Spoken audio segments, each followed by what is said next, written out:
We'd be able to help make sure that all those things we need to do, child care, elder care, making sure that we continue to strengthen our healthcare system, making sure that we're able to make every single solitary person eligible for what I've been able to do with the COVID, with dealing with everything we have to do with, look, if we finally beat Medicare, we have 1,000 trillionaires in America.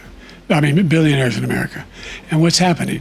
They're in a situation where they, in fact, pay 8.2% in taxes. Now you're in a situation where there are 40% fewer people coming across the border illegally. That's better than when he left office. And I'm going to continue to move until we get the total ban on the total initiative relative to what we're going to do with more Border Patrol and more asylum officers. President Trump? I really don't know what he said at the end of that sentence. I don't think he knows what he said either. A disastrous debate for President Joe Biden has left America on the brink of an unprecedented situation.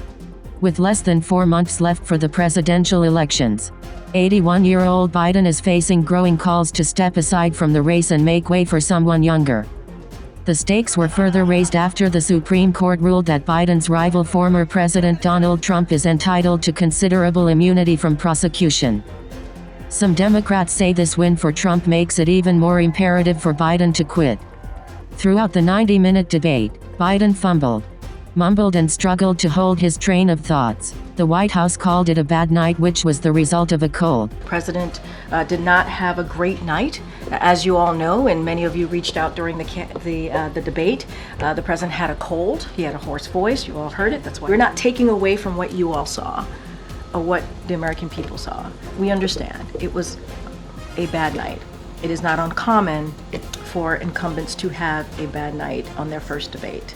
Biden blamed jet lag from his recent travels to Italy and France. At a fundraiser in Virginia, Biden told Democratic donors, "I didn't have my best night, but the fact is that, I wasn't very smart. I decided to travel around the world a couple times, going through around 100 time zones. I didn't listen to my staff and came back and nearly fell asleep on stage. That's no excuse, but it is an explanation, but this explanation couldn't undo the damage from the debate." I would be panicking too if I were a Democrat today, and that was my nominee. I think they know they have a serious problem, but it's not just political. It's not just the Democratic Party. It's the entire country. We have a serious problem here because we have a president who, by all appearances, is not up to the task. And these are very dangerous times. This is a very serious moment in American history, and it needs to be regarded and handled as such.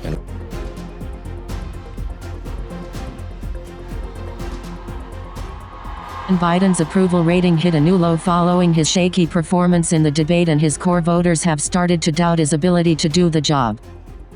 A poll done by CNN shows the Democratic Party could have a better shot at holding the presidency with someone other than President Biden at the top of the ticket. According to a Reuters Ipsos poll, 1 in 3 Democrats think Joe Biden should end his re-election bid.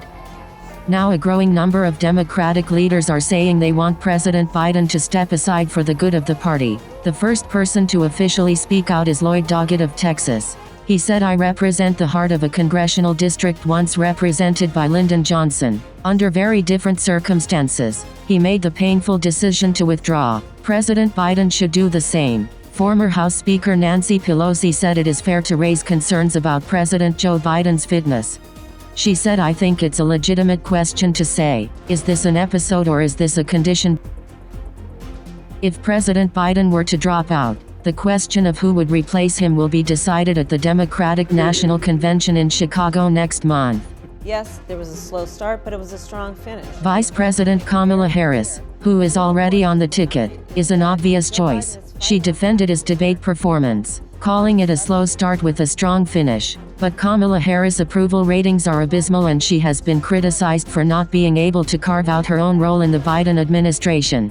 Two-time Michigan Governor Gretchen Whitmer is an increasingly popular Midwest Democrat who many see running for president in 2028. She has been in favor of stricter gun laws, repealing abortion bans, and backing universal preschool.